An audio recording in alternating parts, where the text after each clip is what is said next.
Ya Allah. Cinta Terus Khadijah bagaimana radhiyallahu hubungan anha dengan anak yang saya yang mengatakan sekolah samiluni pesantren minhu Pak? ilmu Ini akhirnya mau di atas. nanya. Qala qad khasyitu ala nafsi. Terima kasih Bapak. Aku Assalamualaikum mengkhawatirkan warahmatullahi diriku akan celaka. Bismillah. Assalamualaikum warahmatullahi wabarakatuh. Alhamdulillah hamdan katsiran thayyiban mubarakan fihi kama yuhibbu rabbuna wa yarda. Pemirsa Fatwa TV, alhamdulillah kita dapat bersua kembali di program live interaktif meneladani akhlak Rasulullah sallallahu alaihi wasallam. Program ini sudah setahun lebih diasuh oleh Al-Doktor Sofyan Baswedan Hafizahullah Ta'ala yang saat ini berada di kota Surakarta atau kota Solo ya, di Masjid Ar-Rahman. Masya Allah ya. Alhamdulillah Al-Ustadz juga sudah bersama kita di sini. Dan bagi pemirsa yang ingin bergabung atau bertanya kepada Al-Ustadz, bisa di nomor 021, nanti insya Allah ada depan ini, 212-32333. Kami ulang bagi pendengar radio yang tergabung dalam Arvisi 021-212-32333. Alhamdulillah. Sekarang tidak berpanjang lebar nih, yuk kita langsung sapa Ustadznya. Assalamualaikum warahmatullahi wabarakatuh, Ustadz Sofyan.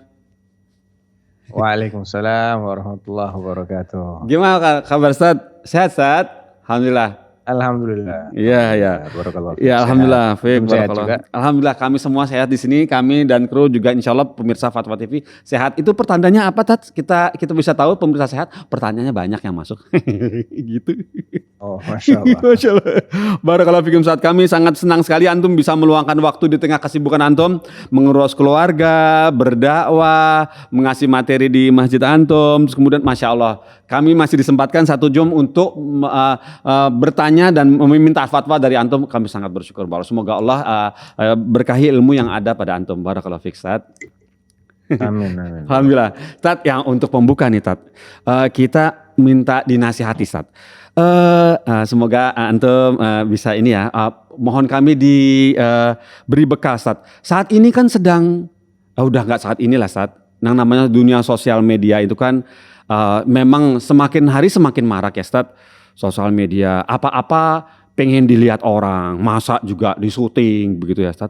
Nah sekarang begini Tat.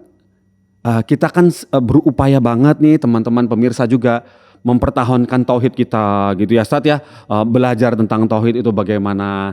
Terus kalau ikut dipamerkan ketauhidan kita di sosmed, apakah itu salah satu bentuk syiar Ustadz?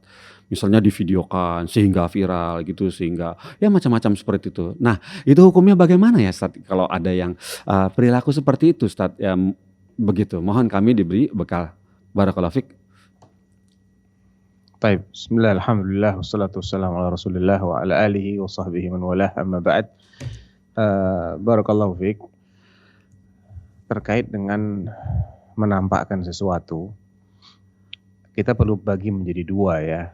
Apa yang itu memang harus kita tampakkan, yang tidak bisa disembunyikan karena ini berkaitan dengan syiar.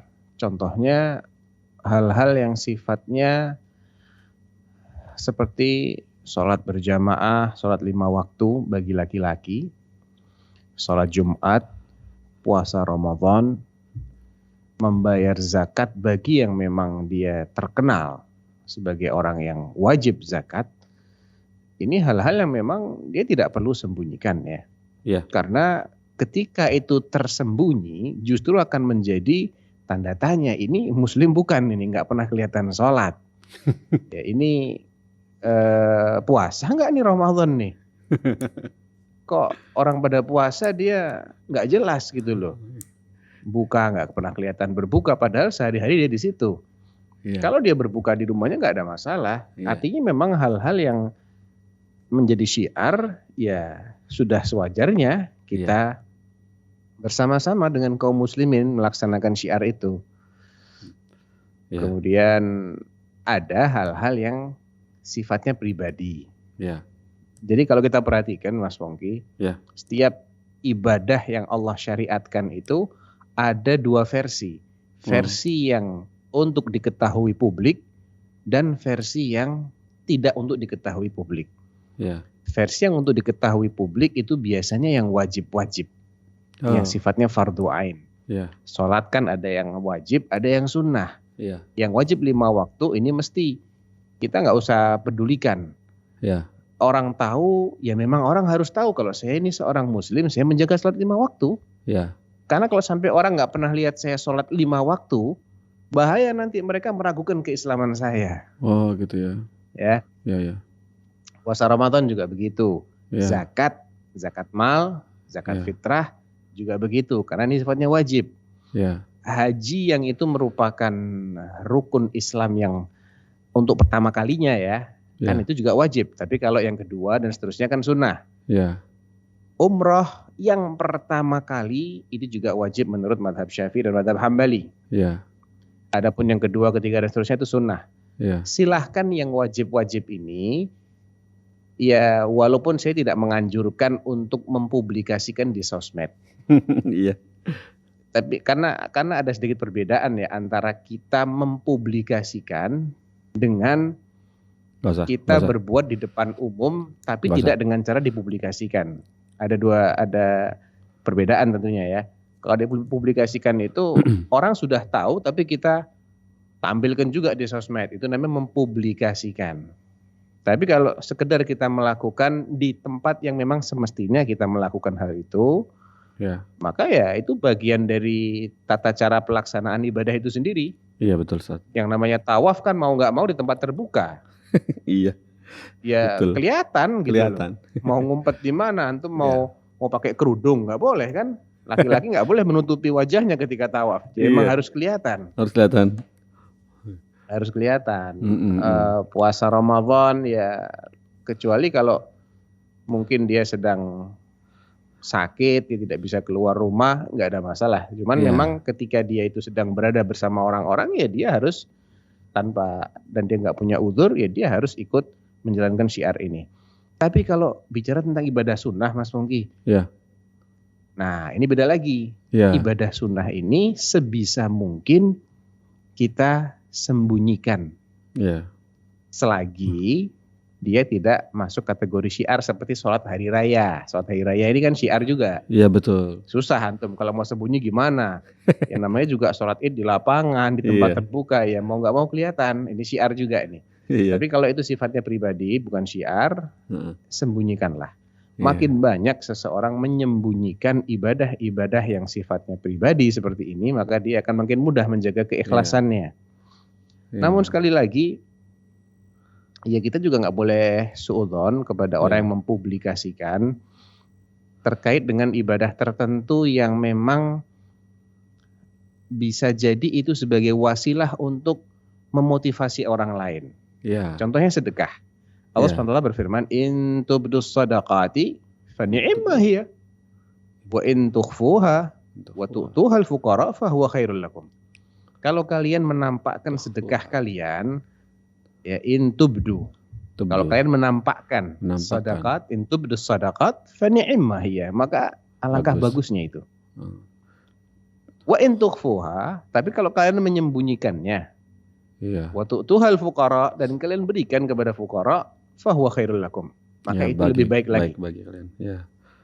Ketika seseorang niatnya dia menampakkan adalah sebagai pemrakarsa, biar orang mengikuti dia, biar Iya. orang meneladani dia, Iya. bukan dengan niat untuk pamer.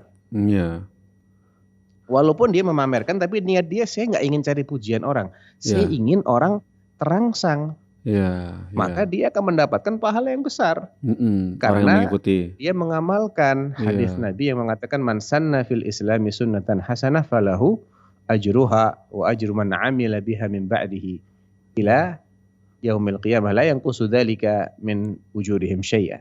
Siapa yang memunculkan, menggalakkan, memrakarsai sebuah amalan yang baik dalam Islam, maka dia mendapatkan pahala pribadinya dia, pahala amalnya dia sendiri, dan pahala orang-orang yang mengikutinya. Sampai hari kiamat, selagi masih ada yang ngikutin dia, Masya Allah. maka dia akan mendapatkan pahala para pengikutnya. Itu tanpa mengurangi pahala para pengikutnya tadi. Mereka Iya. juga dapat pahala. Masya Allah. Tuh. Iya. Kalau niatnya seperti Iya. itu, bagus. Iya. Tapi kalau dia khawatir, waduh saya takut juga, ya lebih baik disembunyikan Iya, amalan begitu ya. itu daripada nanti Iya. nggak dapat apa-apa.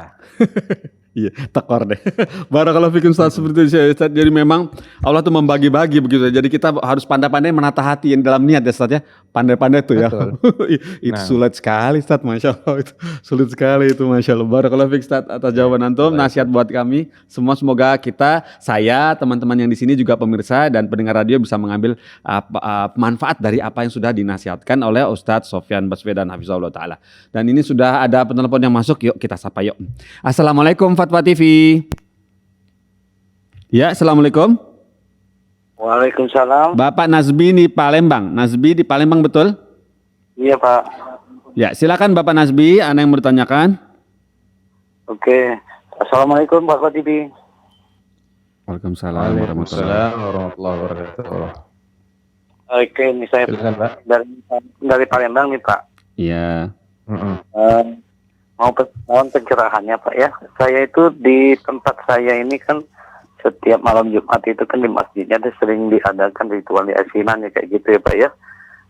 Terkadang saya juga sih waktu sholat isya-nya tuh jadi nggak ikut berjamaah oleh karena ya Nyambung. pandangan dengan mereka itu ya Pak ya. Tapi kita juga ya karena kita merasa sendiri akhirnya kita gimana ya posisinya kayak gitu. Nah saya mau tanya nih Pak, apa hukumnya sih Pak di masjid itu kalau kita sholatin, apa hukumnya? Ini gimana posisi saya yang tidak melakukan sholat berjamaah itu Pak? Itu aja Pak, mohon pencerahannya Pak ya. Iya. Sebentar. Sebentar, Bapak Masih kurang Nazmi. jelas. Apa yang dilakukan di masjid itu tadi apa? Ritual yasinan kayak biasa, kayak Ritual yasinan. Malam Jumat Yasinan, ya. sedangkan setelah Udah. yasinan biasa ngobrol-ngobrol sambil merokok. Pernah saya tegur dulunya, ya orang kayak menampilkan kita ya kayak ya udah. Saya bilang bukannya kita nggak mau karena posisi kita sendiri, nggak ada rekanan yang bisa membantu kita juga ya. Akhirnya kita diam aja. Ini kalau sholat isya waktu malam Jumat itu saya nggak ikut berjamaah, Oh. malah itu di rumah saja ya. Hukumnya itu apa sih Pak kalau kita melakukan sholat berjamaah di masjid tersebut kayak gitu? Ya. Baik. Sudah jelas ya Pak Ustadz ya. Baiklah. Terima kasih Bapak Nazmi. Ya. Ya, makasih Pak. Ya. Fadol Ustadz. Ya memang merokok di masjid itu adalah perbuatan yang tercela ya. Tercela. Karena apa? Jangankan merokok yang jelas madharatnya. Secara medis jelas sekali itu madharat, Iya. mengandung sekian banyak racun. Orang makan bawang yang halal saja Mas Pongki. Iya. Bawang itu kan halal. Halal. Makanannya nggak diharamkan, bukan racun yang dimakan. Bahkan ada kalanya seseorang makan bawang sebagai terapi ya, seperti bawang lanang itu istilahnya ya, Iya, bawang bawang tunggal. Iya. Itu Buat kan obat. sering untuk obat kan. Iya. Itu saja karena bawang ini punya efek bikin napas jadi baunya nggak enak. Iya. Nabi menyuruh orang yang makan bawang nggak boleh deket-deket masjid. Man akala thuman au basalan au kurrathan Iya. fal yatajannab masjidana au fala yaqrabanna musallana wal yusalli fi baitihi. Jangan dia dekat-dekat dengan tempat sholat kami. Jangan dekat-dekat dengan masjid kami. Sholat aja Ya. di rumah sana. Ya, sholat di rumahnya. Padahal dia tidak melakukan sesuatu yang haram. Iya. Dia melakukan sesuatu yang makruh karena baunya. Iya. Walaupun bagi dia boleh jadi itu mubah karena pada dasarnya yang makruh itu boleh, bukan nggak boleh dilakukan, dia boleh, cuman lebih baik dihindari manakala seseorang mau atau mendekati waktu sholat sehingga dikhawatirkan baunya itu masih tersisa ketika dia sholat. Kan dia kalau sholat kan safnya kan Rapat. mendekat ya, Iya. artinya rapat, artinya ketika dia membaca itu juga ada bau yang keluar. Nah itu bisa mengganggu, pertama mengganggu malaikat, yang kedua mengganggu saudara-saudaranya seiman yang sedang sholat di situ. Makanya disuruh menjauh. Nah ini kok malah ngerokok di masjid gitu loh. Iya. Apa uzurnya dia merokok di masjid? Iya. Padahal jelas asap rokoknya ini bau. Iya. Ya, kalau masuk itu jarak berapa meter bisa mengalahkan bawang. Bawang nggak sebau itu. Iya. Tapi asap rokok itu jarak beberapa meter orang bisa tercium kan? Iya, nikotinnya. Iya. Iya. Itu memang perbuatan mungkar ya, perbuatan tidak menghargai masjid. Aduh, Ya, nauzubillah. tidak bisa dibenarkan dengan alasan apapun. Terus mengenai beliau ini Bapak Nazmi tadi Adapun menghindari. adapun masalah menghindari ya itu haknya Pak Nazmi. Wah, Masya Allah. Nggak ada masalah. Itu menjadi uzur seseorang untuk tidak sholat di masjid manakala memang bau rokoknya masih tercium Iya. ketika dia sholat di situ, mereka Iya. habis merokok di situ, terganggu kehusyukannya, maka itu menjadi uzur bagi Pak Nazmi untuk tidak sholat berjamaah karena memang sholat berjamaah menurut jumhur ulama itu sunnah. Oh ya. Sholat berjamaah di masjid apalagi ya di masjidnya itu sendiri sunnah. Imam yang 4 mengatakan di masjidnya sunnah. Ya. Sholat berjamaahnya itu sendiri menurut jumhur ulama sunnah. Ya. Yang mewajibkan sholat berjamaah itu madhab Hambali. Ya. Namun mereka tidak mewajibkannya di masjid. Oh, Masya Allah. Jadi kita harus pilah, ini ada 2 masalah di sini. Iya. Sholat berjamaah dengan sholat di masjid. Iya. Karena kan berjamaah bisa dilakukan di luar masjid. Iya. Kayak di kantor, di ruang kerja seperti Bisa itu di bersama-sama kantor, teman ya. bisa mungkin orang lagi ada banyak orang di rumahnya, Iya. ya. Dia bisa lakukan di rumahnya atau sedang ada acara di aula misalnya, ada seminar, ya, disisihkan tempat tertentu mereka bisa sholat di situ. Iya, begitu Ustaz. Atau di lokasi kita dulu waktu di kampus di Universitas Islam Madinah, seringkali ketika ada pameran kitab, ya. mereka kan pameran itu di tenda Mas Ponggi, tendanya besar, Masya Allah. tenda besar itu. Iya. Banyak stand-stand di situ. Nah di Iya. tengah-tengah itu dipakai untuk sholat, Masya Allah. sehingga para pengunjung baik dari dalam keluarga besar Universitas Islam Madinah maupun para pengunjung dari luar itu bisa sholat di dalam area pameran tadi. Masya Allah, asiknya, Masya Allah. Jadi sholat berjamaah itu tidak menurut yang 4 ya, menurut imam yang 4 tidak harus di masjid. Ya, Masya Allah. Ya. Jadi kalau memang saudara Pak Nazmi tadi Pak Nazmi bisa sholat dengan anggota keluarganya karena mungkin ada hal-hal yang membuat beliau tidak nyaman untuk sholat di situ, maka tidak mengapa insya Allah. Iya. Jadi tadi Pak Nazmi terkesan ada satu lagi alasan selain rokok, ada yasinan. Itu menghindari itu apa bagaimana Ustaz? Ya itu silahkan saja, itu kan pilihan ya. Artinya ketika seseorang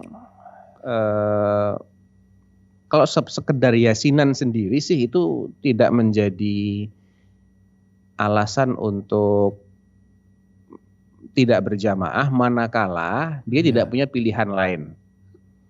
Ini begini Mas Pongki. Jadi memang kadang tuh dilematis ya. Yang tidak berjamaah di masjid ini, apakah dia bisa menjaga sholatnya ataukah hanya karena imam yang baca yasinan dia tidak mau berjamaah sehingga dia selamanya terpisah dari menegakkan amalan yang sangat besar pahalanya ini. Karena kita pasti mempertimbangkan ya, kalau saya berjamaah di sana, saya mendapatkan pahala setiap langkah kaki saya. Iya. Terlepas dari hukumnya apa. Iya. Hukumnya tadi jumhur ulama mengatakan sholat berjamaah hukumnya sunnah. Madhab Imam Ahmad mengatakan wajib. Sholat di masjidnya menurut yang 4 tidak wajib, sunnah. Sunnah itu untuk diamalkan, ya bukan untuk ditinggalkan. Ya, jangan sampai salah paham. Wah sunnah nggak usah diamalkan. Nggak dosa. Jangan begitu. Sunnah itu lebih baik diamalkan. Lebih baik. Cuman bagi yang tidak mengamalkan, jangan diyakini dia telah berbuat dosa. Karena itu hukumnya sunnah alias tidak wajib. Nah, cuman masalahnya, anggaplah itu hukumnya sunnah. Tapi ada nggak tempat lain yang dia bisa melaksanakan sholat berjamaah ini? Ada nggak masjid lain yang dia bisa mendapatkan keutamaan dari sholat berjamaah di masjid? Iya, paham. Jangan hanya karena itu kemudian dia kehilangan peluang beramal yang luar biasa. Setiap langkahnya mengangkat 1 derajat, menggugurkan 1 dosa, menambah 1 kebaikan. Kemudian selagi dia menunggu dari Iya. satu sholat ke sholat berikutnya, malaikat selalu mendoakan dia, Allahumma ghfir lahu, Allahumma arhamhu. Masya Allah. Ya. Iya. Kemudian ini akan menjadi saksi yang meringankan dia. Amin. Bumi yang dilewati ini akan menjadi saksi yang meringankan dia nanti. Karena dia bekas dari amal soleh. Makin banyak dia sholat di sana, makin banyak akan menjadi saksi. Iya. Yauma tuhadditsul ardu akhbaraha. Pada hari bumi menceritakan kabar beritanya. Ya, ini dari setiap perbuatan kebaikan maupun dosa yang diamalkan di sana. Ya. Jadi saya sarankan carilah alternatif.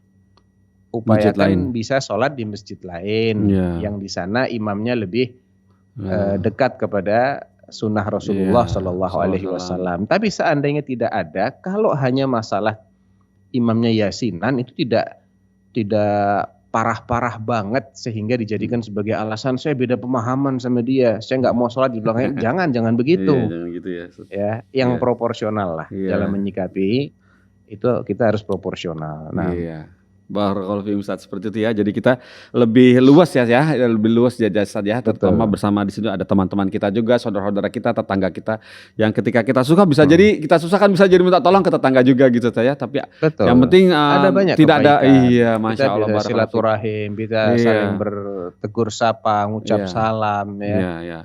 Itu nggak akan dapat kalau kita di rumah terus sholatnya gitu. Iya, barakallahu fiik Ustaz, seperti itu nasihat antum ya. Alhamdulillah. Ya tadi Bapak Nazmi yang bertanya tadi di Palembang ya kalau salah ya.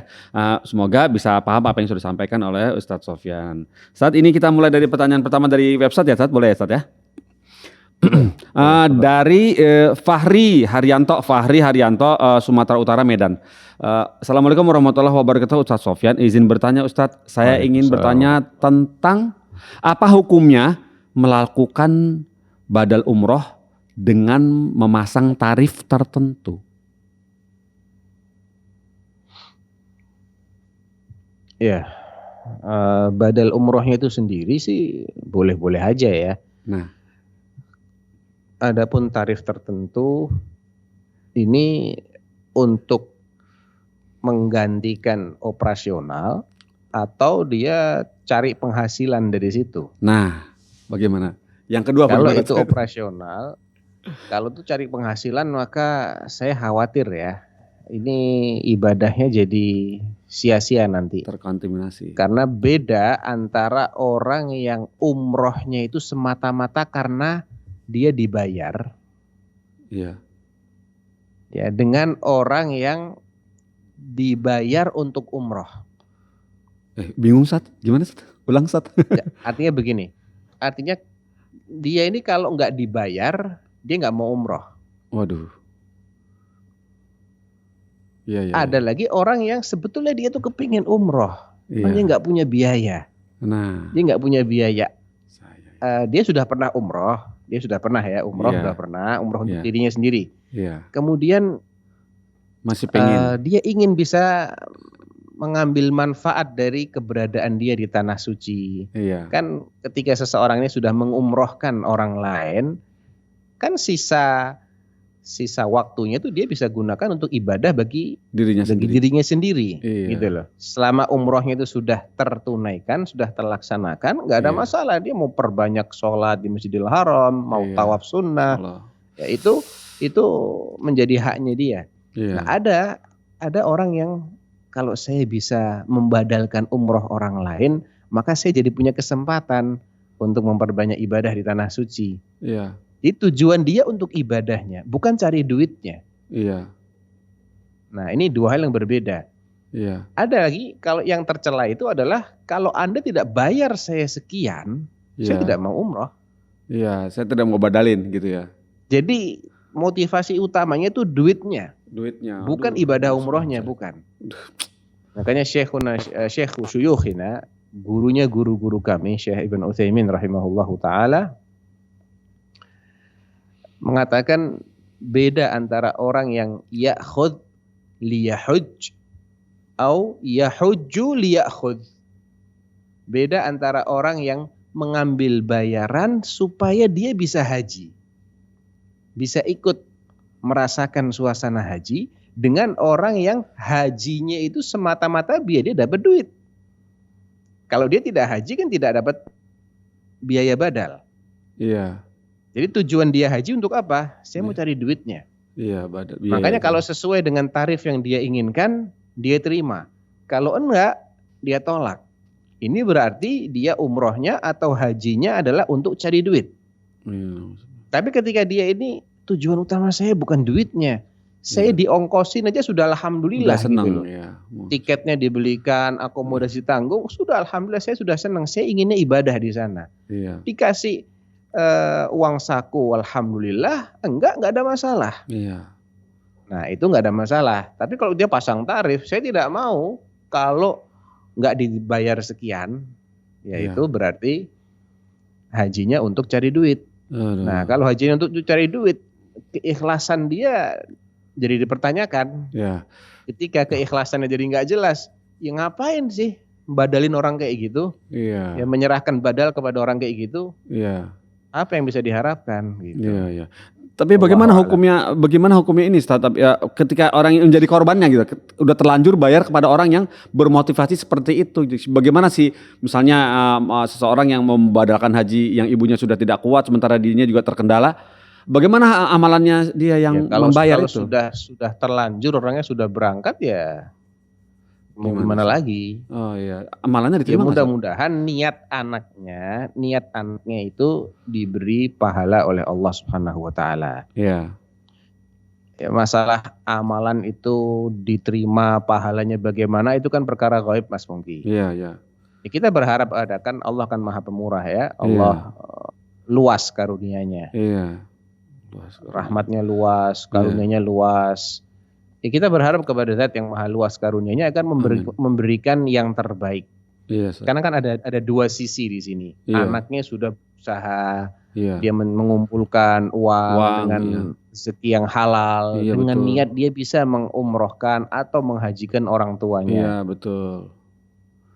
Ini kan sesuatu yang itu bila dia lakukan dengan ikhlas, maka insya Allah itu menjadi amal soleh. Iya. Adapun dia mengira karena keterbatasan ilmu dia, orang ini bisa membadalkan, namun ternyata setelah udah terlanjur, uangnya sudah diserahkan, sudah dipakai oleh yang bersangkutan, dia baru mendapatkan informasi atau pengetahuan bahwa sebaiknya jangan menyerahkan kepada orang-orang yang pasang tarif, karena ada kekhawatiran dia semata-mata mengumrohkan karena cari duit. Iya. Ini kan sudah di luar dari kemampuan dia karena sudah terlanjur pertama. Iya. Maka saya berharap tetap pahalanya akan disempurnakan oleh Allah Subhanahu wa taala, apalagi dia menyesali kemudian dia sudah berusaha sejauh yang dia mampu untuk memilihkan yang terbaik, maka insya Allah pahala dari ketulusan dia dan upaya dia itu sudah tercatat di sisi Allah Subhanahu wa taala. Amin, amin. Masya Allah, barakallahu fiik. Ya seperti itu, Ustaz ya. Jadi seperti itu, Masya Allah. Barakallahu fiikum, Ustaz, atas jawaban antum. Ya seperti itu ya. Kemudian Ustaz, ini pertanyaan berikut dari Evi Yanti Darman. Evi Yanti Darman di Banten, Tangerang. Pertanyaannya seperti ini. Assalamualaikum Ustaz Sofyan. Semoga Ustaz dalam keadaan sehat. Saya mau bertanya Ustaz.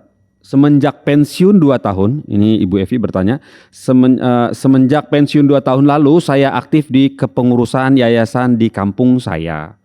Lantas ini ada beberapa, kemudian saya mau bertanya, bolehkah wanita menjadi ketua ikatan warga kampung? Dan bisakah saya mendapatkan rujukannya, di manakah ada ketua ikatan warga kampung, dia adalah seorang wanita atau janda, Ustaz? Begitu, jazakallah khair. Wassalamualaikum warahmatullahi wabarakatuh. Katanya gitu. Ya, waalaikumsalam warahmatullahi wabarakatuh. Kalau memang mungkin menjadi pemimpin ya. Iya. Bolehkah seorang wanita menjadi pemimpin? Mungkin gitu, ketua RW gitu ya seperti itu. Ya, semacam itu. Iya. Memang idealnya yang memimpin itu laki-laki. Iya. Apalagi berkaitan dengan sesuatu yang meliputi hajat hidup orang banyak. Iya. Maka laki-laki yang memang secara kodrat naluriah itu didesain oleh Allah, disiapkan oleh Allah untuk menjadi pemimpin. Iya. Karena pemimpin itu membutuhkan kekuatan akal dan kekuatan fisik. Iya. Dan ini laki-laki lebih unggul. Secara umum ya. Secara umum jenis laki-laki itu lebih unggul dari segi kekuatan akal dan dari segi kekuatan fisik. Iya. Ada perempuan jadi pemimpin, jadi perdana menteri, jadi ratu, ada. Cuman berapa persen dibandingkan dengan laki-laki? Jauh. Jauh ya Ustaz. Dan yang namanya sesuatu itu kan ditentukan berdasarkan kasus terbanyaknya, bukan kasus jarang-jarangnya. Iya. Sekarang di negara yang menganut liberalisme saja, seperti Eropa, dalam sejarahnya Inggris, Perdana Menteri perempuan itu ya cuma Margaret Thatcher setahu saya. Atau Mas Mungki tahu ada perempuan kedua setelah beliau atau sebelumnya? Ketahuan Saya cuma banget. tahunya ya itu aja. Aduh, saya masih 17 tahun Ustaz, lupa saya. Makasih. Oh gitu ya. Iya Ustaz, Jadi- Inggris Ustaz, Inggris. Iya, artinya sejauh ini ya cuma dia doang. Iya betul Ustaz. Barakallahu. Iya betul. Dari sejarah di negara yang sama itu mungkin besar-besarnya persentasenya berapa sih Iya. perempuan menjabat sebagai kepala? Sedikit gitu ya. sekali, sedikit Karena sekali. memang perempuan ini banyak halangannya. Betul. Dia harus kadang ada haidnya, kadang lagi datang bulan beda moodnya kan. Iya, Padahal gampang untuk marah. ngatur orang banyak ini nggak boleh moodnya berubah-berubah begitu kan repot. Iya, betul. Repot Ustaz. Kemudian nanti dia harus ngurusin anak, harus ngurusin suami. Suami. Oleh Iya. karena itu ini lebih tepat dipegang oleh laki-laki. Tapi kalau terlanjur Hanya Ustaz, saja gini, dalam konteks yang kebanyakan anggotanya itu wanita, maka tidak ada masalah. gak masalah. Tidak ada masalah ketika kebanyakan anggotanya adalah wanita atau dia tidak memegang sesuatu yang menjadi hajat hidup orang banyak. Jadi skupnya terbatas. Seperti mungkin kepala TK, Iya. kepala SD. Wah, Ya itu kan terbatas saja hanya di Iya. lingkungan itu. Iya betul. Karena mungkin guru-guru SD-nya kebanyakan akhwat. Perempuan ya. Maka dipilihkan yang sesama mereka agar Iya. lebih mudah komunikasinya. Iya betul Ustaz. Nah itu sih nggak ada masalah kalau Nggak dalam masalah. skup-skup yang terbatas gitu. Tapi Iya. kalau Pak RT, waduh, ketua RT kayaknya ketua RT ini sedikit-sedikit dilibatkan loh Mas Mungki. Iya, Suami gotong istri royong. Iya. cekcok panggilnya Pak RT. Ada yang sakit manggilnya Pak RT. Masa Iya, apa dia siap gitu untuk disibukkan betul Ustaz. dengan hal-hal seperti Iya. itu? Iya, Masya Gitu. Allah. Masya Allah. Barakallahu. Kalau Jadi memang seperti- sudah terlanjur, Terlanjur, nah, kemudian gimana? dia merasa dia tidak mampu menunaikan amanah ini ya serahkan saja, Iya. dikembalikan. Ya, bagaimana dengan sebaliknya Pak Ustadz? Kalau dia merasa mampu bagaimana dan sudah dipercayakan Ya hukumnya? kalau dia merasa mampu ya, Iya. masalahnya merasa mampu ini benar-benar mampu atau Iya, perasaan kan dia di doang? sini dia bilang, mohon rujukannya Ustadz, di manakah ada ketua ikatan warga kampung, dia adalah di mana dia adalah seorang wanita atau janda. Nah, Saya begitu. nggak tahu kalau Hmm. rujukan ketua ikatan warga kampung wanita pernah Iya. terjadi nggak di masa salaf, saya tidak pernah mendapatkan Iya, riwayatnya, nggak pernah mendapatkan Iya. bukti historisnya, nggak pernah saya. Yang Iya. saya pernah adalah Sayyidina Umar bin Khattab radhiyallahu anhu di masa kekhalifahan beliau mengangkat Syifa binti Abdillah Al-Adawiyah Ya. sebagai wanita yang melakukan amar ma'ruf nahi mungkar. Siapa tuh Ustadz? Tapi untuk itu salah seorang sahabi ya, salah seorang sahabat wanita semacam diangkat oleh Sayyidina Umar untuk mengepalai Hizbah. Hizbah itu sebuah lembaga yang melakukan amar ma'ruf nahi mungkar. Kok perempuan? Jadi bukan melakukan tindakan hukum. Ya Oh. mungkin kan ada juga kemungkaran-kemungkaran yang dilakukan oleh wanita. Iya. Mungkin seperti tabarruj atau Iya, betul. hal-hal yang itu lebih tepat ketika ada dari pihak wanita yang terlibat di situ. Iya. Iya, ada Jadi ini celahnya bukan ya. yang sifatnya umum. Kalau yang sifatnya Iya. umum seperti hakim tidak ada lah. Selain laki-laki nggak ada. Iya. Karena hakim ini ngadili nggak boleh pakai perasaan. Iya betul. Bahaya. Waduh dia kesian, ini kesian sekali dia orang miskin, Iya. dimenangkan. Padahal salah dia. Iya. Nggak boleh yang Nggak begini-begini. boleh. Jadi yang sifatnya mungkar dan ma'ruf udah jelas, definisinya jelas. Ya dia menyampaikan saja ini mungkar nggak boleh begini. Iya. Dan kita mendapati di Arab Saudi itu ada bagian-bagian tertentu yang itu petugasnya wanita di situ. Iya. Begitu Karena saja. memang kebanyakan yang melewatin daerah situ adalah wanita, sehingga di komunitas mereka diangkat pemimpinnya wanita, tapi Masya tidak Allah. tidak bersifat sesuatu yang umum ya. Yang besar skupnya tuh lebih Skupnya itu terbatas. Iya. Barakallahu fikum Ustaz, seperti itu ya. Ya itulah Ibu Evianti, semoga menyaksikan acara ini bisa langsung paham apa yang sudah dijelaskan oleh Ustaz Sofyan. Berikutnya saat ini penelpon. Baiklah, kita coba sapa nih yang nelpon. Assalamualaikum Fatwa TV. Waalaikumsalam warahmatullahi wabarakatuh. Iya, Ibu di Pekanbaru ya, Bu. Iya. Silakan Ibu. Assalamualaikum warahmatullahi wabarakatuh, Ustaz. Waalaikumsalam warahmatullahi wabarakatuh, Bu. Silakan, Bu. Ya, Ustaz. Ya, saya baru membaca dan baru tahu bahwa ini mengenai waktu mandi yang terbaik. Ada katanya, saya nggak tahu apakah ada sunnah rasulnya atau tidak, tapi di dalam pemberitaan bahwa ini sunnah rasul ini sudah dibuktikan oleh kedokteran katanya gitu. Cuman yang saya pertanyakan sama Ustadz, apa benar ada hadisnya atau ada anjuran Nabi dilarang mandi di 3 waktu dan disarankan mandi di 2 waktu, saat asar dan saat subuh. Jadi di ilmu pengetahuan itu dikatakan bahwa ada mengenai jantung begini. Saya tidak peduli dengan itu. Yang saya bertanyakan supaya saya itu bisa mengamalkan ini berdasarkan sunnah Rasul, bukan berdasarkan ilmu pengetahuan. Itu aja. Jadi ada nggak begitu? Jadi yang dilarang itu mandi 30 menit setelah asar, setelah maghrib sampai jam 12. Satu lagi saya lupa. Jadi saya mohon itu supaya dasar hukum untuk saya melaksanakan ini hadis gitu, bukan ilmu pengetahuan. Itu aja yang saya minta penjelasan Ustadz. Jazakallah khairan. Assalamualaikum warahmatullahi wabarakatuh. Baik Ibu, Masya Allah. Barakallahu. Assalamualaikum warahmatullahi wabarakatuh. Terus terang saya belum pernah mendapatkan ya Bu, adanya hadis Nabi yang melarang seseorang untuk mandi di waktu-waktu tertentu. Ya. Saya sejauh ini belum pernah mendapatkan, dan hukum asalnya mandi itu kapan saja boleh kok Bu. Ya, tidak ada alasan secara logika untuk mengatakan tidak boleh mandi pada waktu-waktu tertentu. Bagi orang yang normal ya kondisinya. Tapi kalau orang ini sedang tidak sehat ya, atau ada gangguan yang mengeluarkan dia dari kondisi normal sehingga di waktu-waktu itu kalau dia mandi dia menjadi sakit, ya berarti menjadi dilarang karena dampaknya, bukan hukum asalnya dilarang. Hukum asalnya tetap boleh. Mandi itu bukan ibadah kok. Mandi itu sesuatu yang dilakukan sebagai tuntutan seorang manusia untuk membersihkan dirinya kan.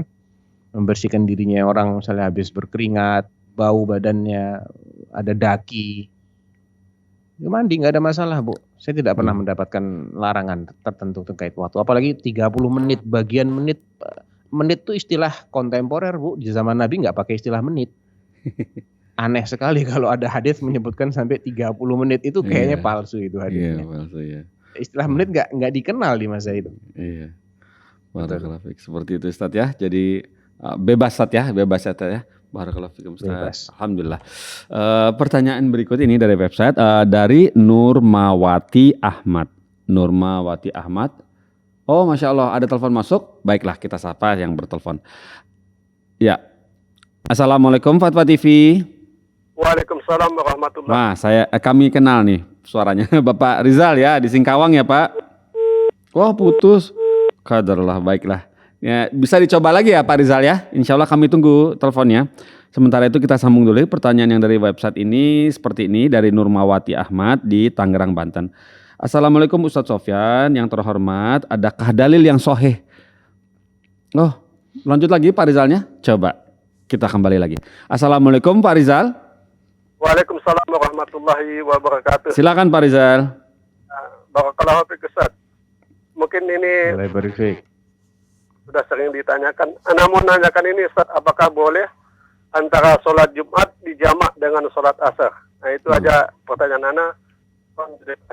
Ya silahkan dibaca di website Dewan Fatwa, itu termasuk fatwa yang awal-awal banget kita rilis. Ada ya hukum menjamak sholat Jumat dengan sholat asar. Nah, Yang setelah kami diskusikan, maka kami merojihkan pendapat yang membolehkan hal tersebut. Intinya begitu. Tapi kalau Bapak ingin lihat bagaimana penjelasannya. Langkah-langkah kami untuk bisa merojihkan itu, maka silahkan di-download di www.dewanfatwa.com, dicari di fatwa menjamak sholat Jumat dengan sholat asar, bisa dibaca di situ. Barakallahu fiik, Masya Allah. Seperti itu ya, semoga Bapak Rizal bisa ada waktu untuk mendownload dari dewanfatwa.com. Di itu hasil atau kegiatan asatis Dewan Fatwa. Diklik nanti lengkap di situ, bisa didownload atau dibaca secara online seperti itu ya. Baiklah, alhamdulillah. Atau beli bukunya juga ada. Nah, betul, ada kumpulan juga ada. Kumpulan fatwa di edisi pertama kumpulan buku Dewan Fatwa ya, kumpulan fatwa dari Dewan Fatwa Perhimpunan Al-Irsyad. Barakallahu fikum. Jadi bisa pesan di buku.dewanfatwa.com. Kami ulang buku.dewanfatwa.com. Seperti itu ya. Alhamdulillah, kita lanjutkan kembali pertanyaan dari Nurmawati Ahmad di Tangerang. Kita masih memiliki 5 menit insya Allah, semoga sempat dijawab. Adakah dalil sahih yang mengatakan perempuan tidak boleh memotong rambut? Bukankah rambut panjang itu membutuhkan perawatan yang mahal? Faktanya tidak semua wanita beruntung punya uang untuk merawat rambut panjang, Ustadz. Bagaimanakah jika rambut kering, rontok, bercabang yang mengganggu keindahan dipandang suami? Mohon pencerahannya Ustadz. Jazakumullah khairan. Ya, Allahu a'lam ya. Karena perlu murojaah lagi terkait masalah ini. Iya. Kalau jawaban secara kaidah fikihnya, segala sesuatu yang memang menimbulkan gangguan karena panjangnya terlalu panjang, sehingga menimbulkan gangguan, maka dia boleh dihilangkan gangguannya sebatas untuk menghilangkan gangguan tersebut. Ya. Itu secara kaidah fikih ya, secara kaidah fikih sesuatu yang menimbulkan gangguan itu boleh dihilangkan, tapi bukan berarti digundul ya, dipangkas sampai cepak seperti laki-laki, enggak. Tetap wanita itu rambutnya panjang, itu memang sudah menjadi ciri khas wanita.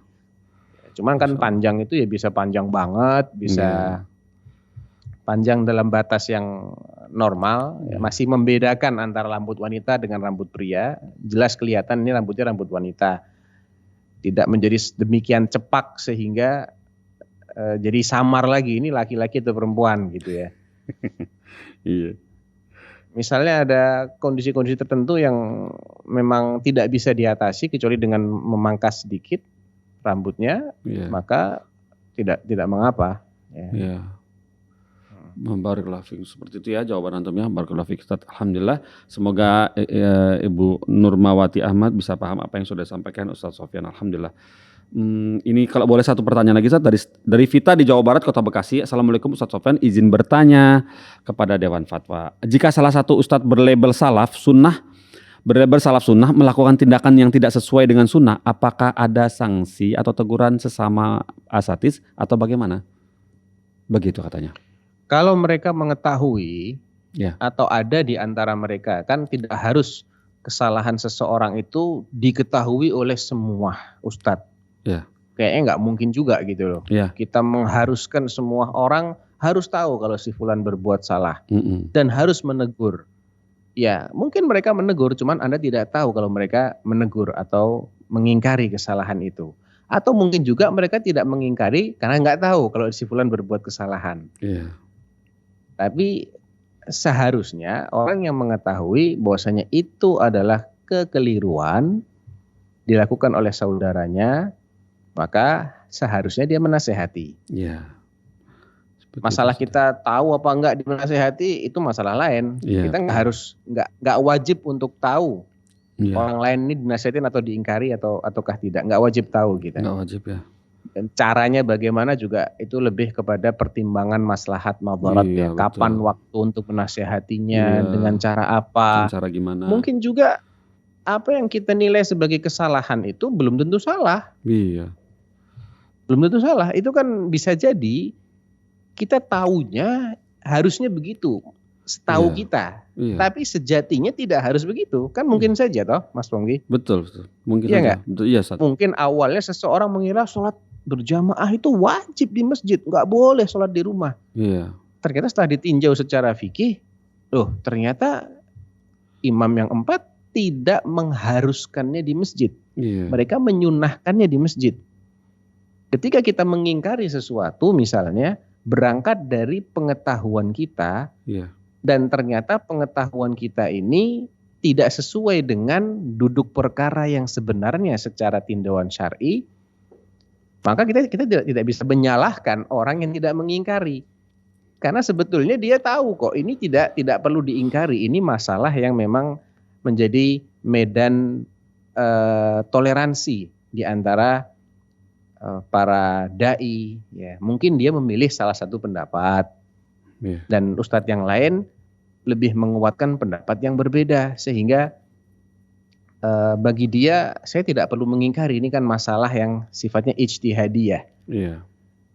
Nah, jadi kita juga harus mengerti juga apa Ya, yang kita anggap menyelisihi sunnah ini benar seperti itu duduk perkaranya atau jangan-jangan kitanya yang kurang ilmu. Iya, Ustaz. Masya Jadi kita juga harus mengkaji lebih lanjut, tanya Iya, dulu. tidak serta-merta apakah gitu ada ya, perbedaan pendapat di kalangan Iya. para ulama salaf tentang masalah ini, Iya. ataukah mereka sudah ijma, sudah sepakat? Tanyakan dulu sama ahlinya sebelum kita mengambil tindakan. penilaian atau mengambil sikap, biar kita nggak salah juga. Iya betul, barakallahu fikum Ustaz, seperti itu ya jawaban antum ya. Jadi tetap semuanya segala sesuatu harus berhati-hati Ustaz, dan tanyakan kepada yang lebih paham dari masalah itu ya Ustaz ya. Betul. Barakallahu fikum Ustaz. Ustaz, alhamdulillah dengan jawaban antum kepada Ibu Vita di Bekasi tadi menuntaskan acara kita di sore hari ini. Barakallahu fikum Ustaz atas waktu antum yang sudah meluangkan waktu dan menjawab begitu banyak pertanyaan. Alhamdulillah kami sangat bahagia sekali. Barakallahu fikum Ustaz. Semoga pekan depan antum masih bersedia ya Ustaz ya, masih ada waktu dan ada kesehatan untuk Insyaallah. menjawab pertanyaan-pertanyaan yang masuk ya Ustaz ya.